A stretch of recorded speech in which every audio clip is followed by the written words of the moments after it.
10 محرم کا سورج طلوع ہوا تو ایسے لگتا تھا کہ جیسے سورج خون میں ڈوبا ہوا تھا۔ آج 6 ماہ کے ننھے شہزادے علی اصغر کے حلق میں تیر پیوست ہونا تھا۔ آج علی اکبر کی جوانی کو قربان کرنے کا دن ہے۔ آج خاندان رسول ہاشمی کے بھوکے پیاسے شہزادوں کے خون سے زمین کربلا کو سرخ ہونا تھا۔ 10 محرم کی صبح جب جنگ کا آغاز ہوا تو لشکر حسین کے تمام ساتھی ایک ایک کر کے جام شہادت نوش کر گئے۔ اب باری تھی پیغمبر اعظم صلی اللہ علیہ وسلم کے خاندان کے افراد کی۔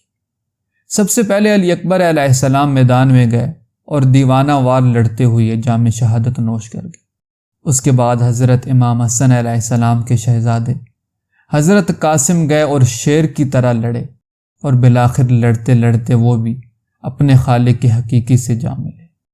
امام حسین علیہ السلام شدید غم میں ڈوبے ہوئے تھے کہ اچانک خیموں سے پاک بیبیوں کی آواز آئی، اے امام، اپنے ننھے شہزادے علی اصغر کو لے جائیں، پیاس کی وجہ سے بہت تکلیف میں ہے، اب تو یہ روتا ہے تو اس کی آواز بھی نہیں نکلتی۔ امام حسین علیہ السلام نے اپنے ننھے شہزادے علی اصغر کو اپنی گود میں لیا، خوب پیار کیا اور میدان کارزار میں یزیدیوں سے فرمانے لگے، اے یزیدیوں، اس ننھے بچے کو دیکھو، یہ پیاس کی وجہ سے کیسے بلک رہا ہے، یہ پانی پی کر اس قابل نہیں ہو جائے گا کہ تم سے جنگ کرے، اپنے ہاتھوں سے ہی چند قطرے ٹپکا دو۔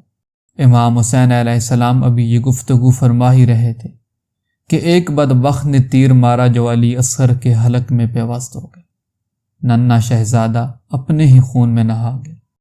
امام حسین علیہ السلام نے آسمان کی طرف رخ کر کے عرض کی، باری تعالیٰ، ہم تیری خوشنودی کے طلبگار ہیں، میرے شہزادی کی اس قربانی کو اپنی بارگاہ میں قبول فرما۔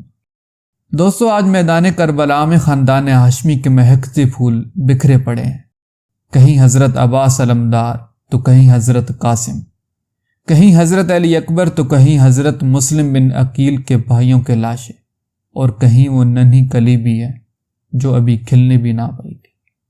زمین کربلا پر فاطمہ کے پھول بکھرے ہیں، شہیدوں کی یہ خوشبو ہے کہ سب جنگل مہکتا ہے۔